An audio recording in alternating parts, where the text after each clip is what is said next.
16 বছরের ছেলেকে বিয়ে করে বউ নিয়ে আসতে দেখে জ্ঞান হারালো ছেলের বাবা। বাড়ির সবাই শখ খেয়ে যেন কথা বলতেই ভুলে গেছে। শখ খাবেই বা না কেন? এক 16 বছরের ছেলে কিনা এক পঞ্চম শ্রেণীতে পড়ুয়া 10 বছরের মেয়েকে বিয়ে করে এনেছে বাড়িতে। বিষয়টা সকলের কাছে কল্পনারও বাইরে ছিল। সৈয়দ বাড়িতে সকালটা ছিল একদম সাধারণ সকালের মতোই। বাড়ির ভিতরে সেই পরিচিত কথাবার্তা, আওয়াজ, রান্নাঘর থেকে সেই বাসনপত্রের টুংটাং শব্দ, আর দূরে কোথাও থেকে গানের রেশ। কিন্তু এই সাধারণ সকালের মধ্যেই যে এমন এক কাণ্ড অপেক্ষা করছে তা কেউ কল্পনাও করতে পারেনি। ফারজিয়ন সৈয়দ আর আরিনা সৈয়দ বসার ঘরের মাঝখানে দাঁড়িয়েছিল।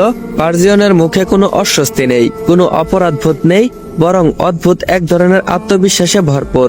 এমন এক আত্মবিশ্বাস যেন সে এই এভারেস্ট জয় করে এসেছে আর সবাইকে সেই সুখবর জানানোর জন্য প্রস্তুত হতে বলছে। হঠাৎ করে সে খুব স্বাভাবিক ভঙ্গিতে বলে উঠল, আমরা বিয়ে করেছি। এই বাক্যটা যেন ঘরের ভিতরে একটা বোমা ফাটিয়ে দিল। ফারজিয়নের বাবা আশরাফুল সৈয়দ প্রথমে কথাটা শুনে ঠিক কিছুই বুঝতে পারেনি। তিনি 1 সেকেন্ডের জন্য তাকিয়ে রইলেন ছেলের দিকে, তারপর আবারও নিজের কানে হাত দিলেন, যেন নিশ্চিত হতে চাচ্ছেন ঠিক মতো শুনেছেন কিনা। ফারজিয়নের বাবা বলল, কি বললি? তার গলায় অবিশ্বাস আর বিরক্তি একসঙ্গে। ফারজিয়নের মা ফারজানা সৈয়দ সে তো একেবারে ধরে নিলেন এটা ছেলের নতুন কোনো ফাজলামি। তিনি হালকা হাসি চেপে রেখে বললেন, এই ছেলে সকাল সকাল কি শুরু করলি? তোদের স্কুলে আজ যেমন খুশি তেমন সাজো প্রতিযোগিতা আছে নাকি নাকি নাটকের কোনো রিহার্সাল? তারপর ছেলের দিকে তাকিয়ে চোখ শুরু করে যোগ করলেন, তোরা এরকম জামাই বউ সেজে রেখেছিস যে? এই কথা শুনে ঘরের অন্যরাও হেসে উঠতে যাচ্ছিল, কিন্তু কোনোভাবে হাসিটা আটকে নিল।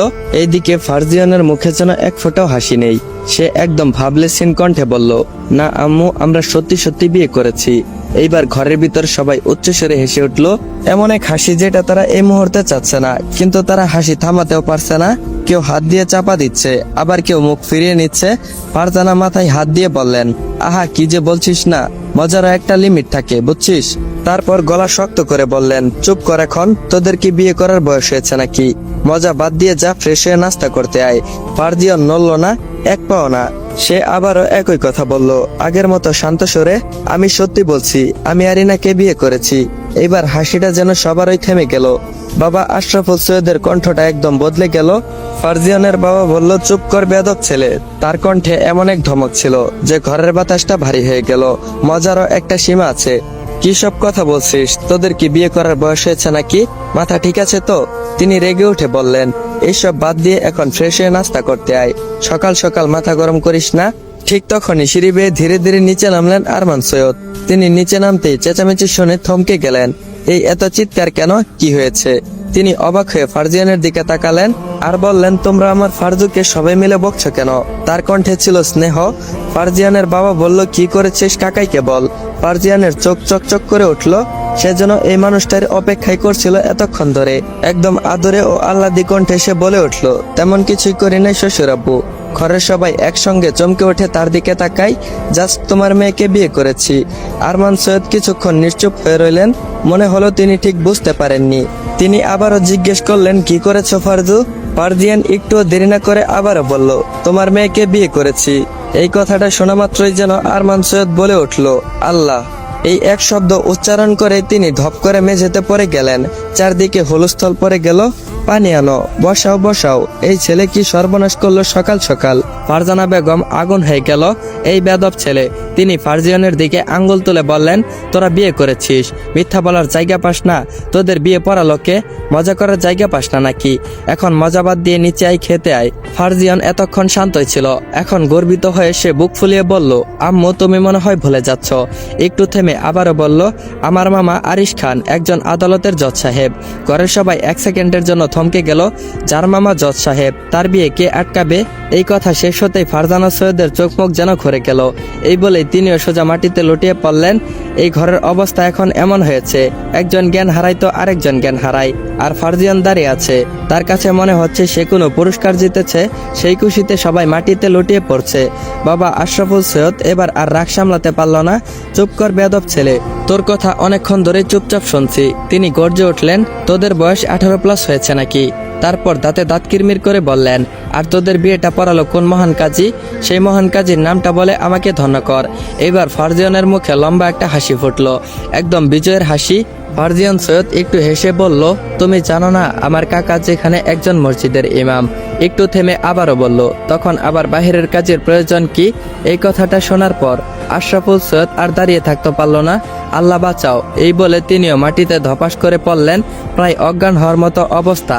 ঘরের মধ্যে তখন দুইটা মানুষই সোজা হয়ে দাঁড়িয়ে আছে, এক ফারজিয়ন সৈয়দ আর তার হাত ধরে থাকা চকলেট খেতে থাকা ছোট্ট আরিনা সৈয়দ। চারপাশে অজ্ঞান বাবা মা আর কাকা, আর সেদিকে দাঁড়িয়ে এমন ভাবে তাকিয়ে আছে সে, আর বিড়বিড় করে বলছে, আমি তো শুধু সত্যি কথাটাই বলেছি। তারা মনে হয় প্রচন্ড খুশিতে এমন করছে। 500 টাকার কিটক্যাট চকলেটের লোভ দেখিয়ে 10 বছরের আরিনাকে বিয়ে করে নেয় ফারজিয়ান সৈয়দ। রোমের ভেতরটা এখন যুদ্ধক্ষেত্রের পরের নীরবতাটা পালন করছে। এক এক করে সবার জ্ঞান ফিরছে। প্রথমে ফারজানা সৈয়দ চোখ খুলে তাকিয়ে আবারও মাথা ধরে চেপে ধরলেন, ও আল্লাহ, আমি কি স্বপ্ন দেখছি এগুলো, নাকি সত্যি ঘটছে এগুলো? আমি কি অজ্ঞান হয়েছিলাম? তারপর আশরাফুল সৈয়দ ধীরে ধীরে উঠে বসলেন। তিনি মাথা ধরে উঠে বসলেন, কেবল একটা কথাই বললেন, এই ছেলে আমাদেরকে নির্ঘাত একদিন কবরে পাঠাবেন। আরমান সৈয়দকে পানি খাইয়ে বসানো হলো।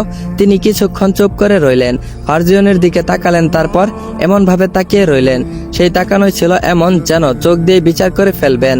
তারপর আর কি, তখনই তিনজন তিন দিক থেকে একসাথে ফারজিয়ানের ওপর ঝাঁপিয়ে পড়লেন।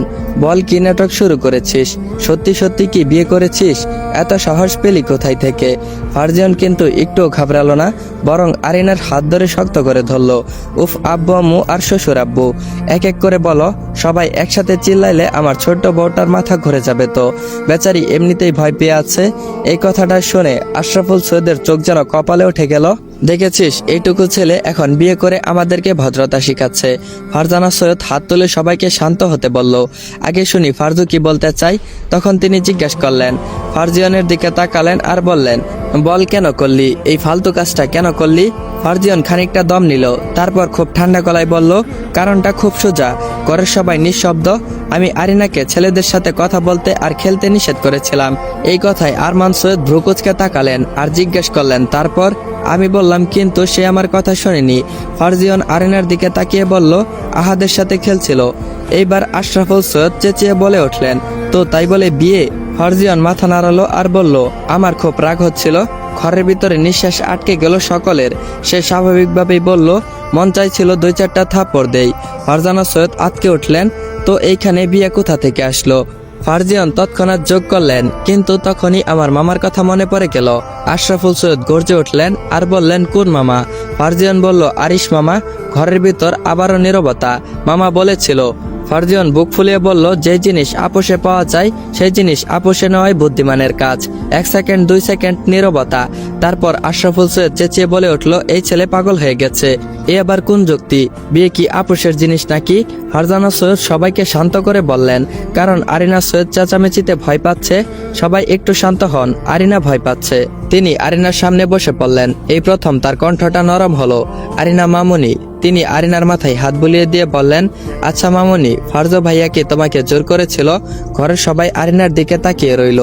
আরিনা তখন চকলেট চিবোচ্ছিল। নিষ্পাপ গলায় বলল, না বড় আম্মু। ফারজানা সৈয়দের চোখটা ভিজে উঠল। সে একটা দীর্ঘশ্বাস ফেললেন। ভাইয়া অনেক ভালো। আরিনার মুখে ছোট্ট একটা হাসি। আমাকে এগুলো চকলেট কিনে দিচ্ছে। সে হাত দিয়ে দেখিয়ে দিল। এগুলো কথা শেষ হতেই ফারজিয়ন ধমক দিয়ে উঠল, এই আরিনা, তোকে ভাইয়া ডাকতে নিষেধ করেছি না? ঘরের সবাই চমকে উঠে তার দিকে তাকালো। তোকে আমি নগদ 500 টাকা দিয়ে কিটক্যাট চকলেট কিনে দিয়েছি। সে গম্ভীর গলায় বলল, ভাইয়া ডাকার জন্য নাকি? ফারজানা সৈয়দ এবার আর নিজেকে সামলাতে পারল না। এই বেয়াদব ছেলে। তিনি ফারজিয়নের কান ধরে বললেন, চকলেট কিনে দিয়ে কি মানুষ কিনে নিয়েছিস নাকি? ফারজিয়ন কাতর গলায় বলল, আম্মু মানুষ না, বউ। এই কথা শুনে, হে মহান আল্লাহ, আমাকে ধৈর্য দিন। এই কথা বলে আশরাফুল সৈয়দ আবারও সোফায় ধপ করে বসে পড়ল। আর আরমান সৈয়দ কেবল ফিসফিস করে বললেন, আমার মেয়ের কপালে এটাই ছিল। ঘরের এক কোণে দাঁড়িয়ে থাকা আরিনা শুধু ফারজিয়নের হাতটা শক্ত করে ধরে বলল, ফারজু ভাইয়া, আমি আর ভাইয়া বলে ডাকবো না তোমাকে। ফারজিয়ন সন্তুষ্টির হাসি হাসলো, কিন্তু সেই হাসিটা কেউ খেল করার অবস্থায় রইল না। বাইরে দরজার সামনে মাত্র এসে দাঁড়ালো আরিশ খান। তার কাছ থেকেই এখন পুরো বিষয়টা জানা যাবে। ঘরের ভিতরে তখনও থতমত খাওয়া অবস্থা। দরজার সামনে ভারী গলার আওয়াজ। এই বাড়িতে এত চিৎকার কেন? একসাথে ঘুরে তাকালো সবাই। দরজার দিকে তাকিয়ে আছে। তাকিয়ে দেখে আরিশ খান এসেছে। পরিপাটি পাঞ্জাবি, চোখে কালো ফ্রেমের চশমা, মুখে একদম গম্ভীর ভাব। বাইরে থেকে দেখলে মনে হচ্ছে আদালতের কাঠগড়া থেকে বুঝি সোজা এইখানে চলে এসেছে। তিনি বাইরে গম্ভীর লোক হলেও বাড়ির ভিতরে মজার একটা লোক। ফারজানের মুখে বিজয়ের হাসি। মামা বলে চিৎকার দিয়ে ওর কাছে গেল। আরিশ বলল, এবার তাকিয়ে চোখের ইশারায় বলল, চুপ থাক আমার বাপ। সেই গম্ভীরতা দেখে ঘরের সবাই 1 সেকেন্ডের জন্য থমকে গেল, কিন্তু সেই গম্ভীরতা আর টিকল না। ফারজানা সৈয়দ ঝাঁপিয়ে উঠলেন, এই আরিশ, নিজে আইনের লোক হয়েও এই বেআইনি কাজটা করতে তো লজ্জা করলো না? তার গলা কাঁপছে রাগে। তুই না বলে ফারজিয়ান আর আরিনার বিয়ে দিয়েছিস। একের পর এক প্রশ্ন ছড়ে দিচ্ছেন। আরিশ খান হালকা হাসার চেষ্টা করে বললেন, আপু। ফারজানা হাত তুলে বললেন, চুপ, তুই নিজেই তো দামরা হয়ে বিয়ে করেছিস। আরিশ চোখ বড় বড় করে বলল, এইটাই আবার এই কথা আসলো কেন? ফারজানা সৈয়দ গর্জে উঠলেন আর বললেন, আর তুই কিনা 16 বছরের বাচ্চার সাথে 10 বছরের বাচ্চার বিয়ে দিয়েছিস, তো লজ্জা করলো না? আরিশ 2 হাত তুলে বলল, আরে আপু, এত হাইপার হচ্ছে কেন? একটু শ্বাস নেও। সে এক পা এগিয়ে এসে বলল, আর হ্যাঁ, আমি তাদের বিয়ে দিয়েছি। এই কথা শুনে আশরাফুল সৈয়দ চেঁচিয়ে উঠে বলল, বিয়ে দিয়েছ মানে কি? তাদের বিয়ের বয়স হয়েছে নাকি? তিনি দাঁত কিরমির করে বললেন, আমি তোমার নামে মামলা করব।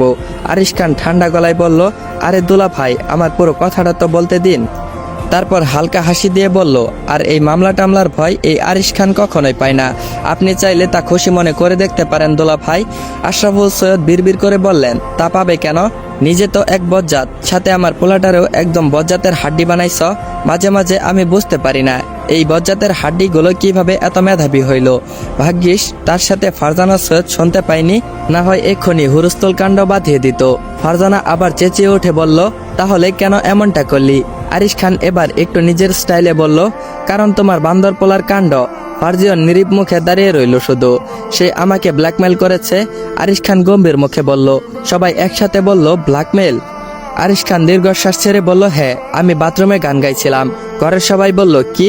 তারপর দাঁতে দাঁত চেপে আরিশ বলল, সেটা ও ভিডিও করে নিয়েছে। তারপর বলল, মামা, আমাদের বিয়ে পড়াও, না হলে এই ভিডিও অনলাইনে ছেড়ে দেব। এতে তোমার ইজ্জতের মায়ের বাপ হয়ে যাবে। আমার কোনো দোষ নাই, আমি কিন্তু তোমাকে সুযোগ দিয়েছিলাম। ফারজানার চোখ যেন বড় বড় হয়ে গেল।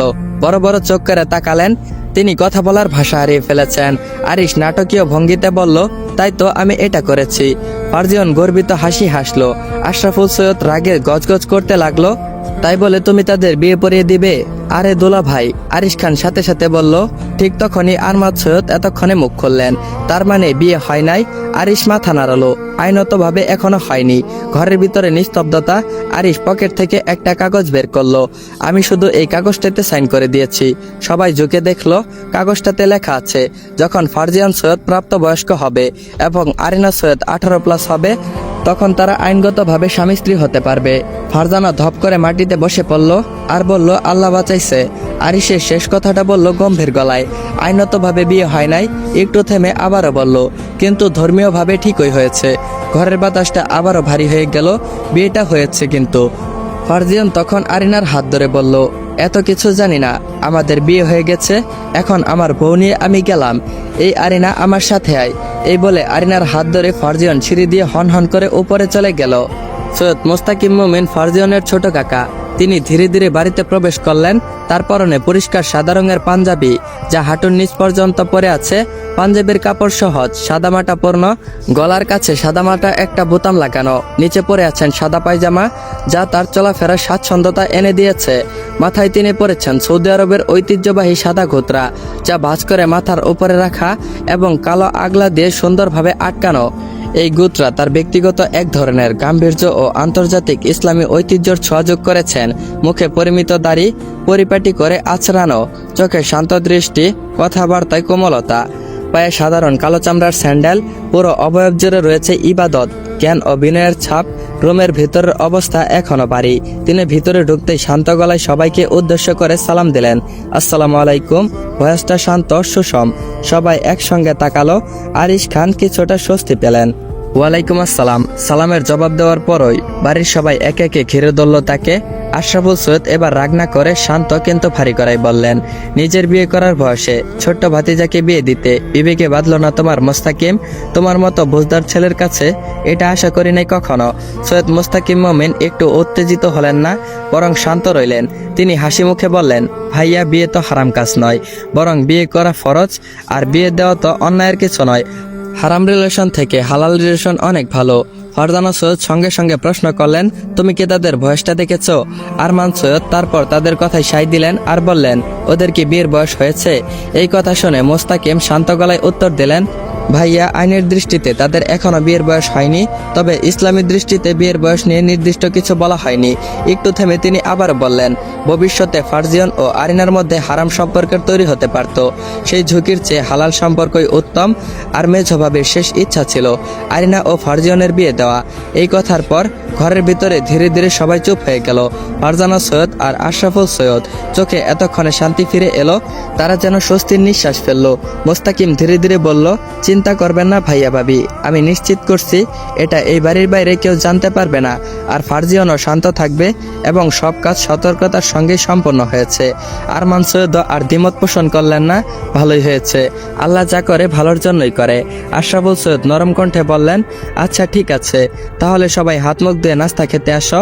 এখন থেকে এই বিষয়ে আর কোনো কথা হবে না, আর বাইরের কেউ যেন এই বিষয়ে জানতে না পারে, আর কাউকে জানানোর দরকার নেই। আরিনার বয়স যখন 18 হবে তখন তাদের বিয়ে আবারও ধুমধাম করে দেওয়া হবে। বিকালের দিকে সৈয়দ বাড়িটা আবারও অস্বাভাবিক হয়ে উঠল। দূর থেকেই দেখা গেল বাড়ির সামনে এসে থামলো একটা ট্রাক। হ্যাঁ, ঠিক ট্রাকই। ট্রাকের পিছনে ঠাসাঠাসি করে রাখা বড় ছোট্ট নানান সাইজের বক্স, কিছুতে কাঠ দিয়ে লেখা, কিছুতে আবার চকলেট কোম্পানি লোগো। পাশের বাড়ির লোকজন জানালা খুলে ওকে দিতে শুরু করলো। এই বাড়িতে কি বিয়ে টিয়ে লেগেছে নাকি বিদেশ থেকে কেউ এসেছে? ঠিক তখনই ডেলিভারি ম্যান ট্রাক থেকে নেমে এসে গেটের সামনে দাঁড়ালো। এটা কি ফারজিয়ান সৈয়দের বাসা? আশরাফুল সৈয়দ গম্ভীর মুখে এগিয়ে গেলেন। জি, কিন্তু তাকে কি দরকার? ডেলিভারি ম্যান রশিদ দেখে তাকে বলল, স্যার, এসব কিছু এখান থেকে অর্ডার করা হয়েছে। আশরাফুল সৈয়দ রশিদ দেখে হতভম্ব হয়ে গেলেন। আপনার কোথাও ভুল হয়েছে মনে হয়। ডেলিভারি ম্যান হেসে বলল, না স্যার, ঠিক এই ঠিকানায় দেওয়া হয়েছে।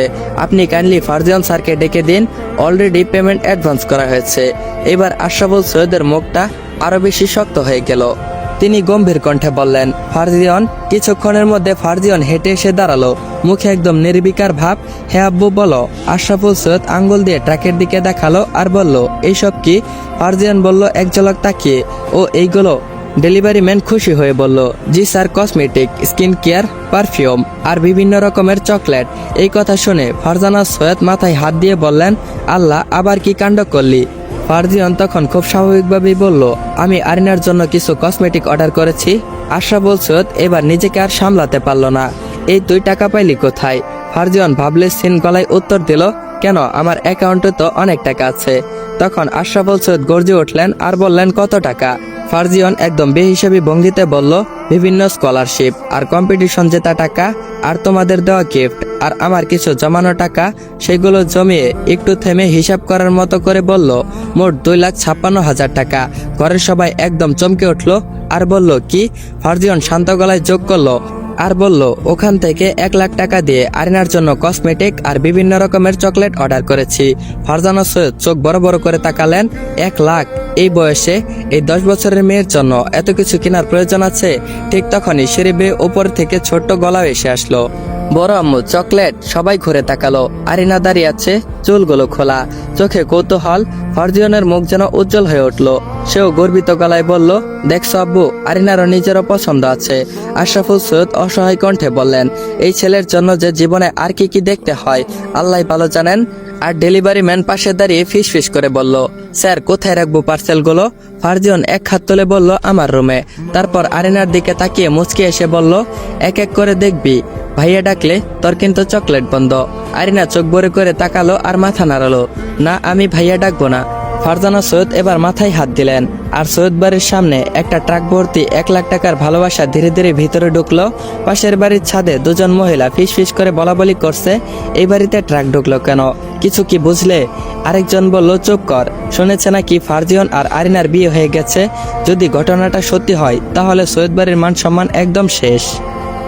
আসসালামু আলাইকুম এভরিওয়ান। অকাল বন্ধন গল্পের 1 নম্বর পর্বটা এইখানে এন্ড করা হলো। তো গল্পটা তোমাদের কাছে কেমন লাগছে অবশ্যই কমেন্ট বক্সে জানিয়ে যাবা।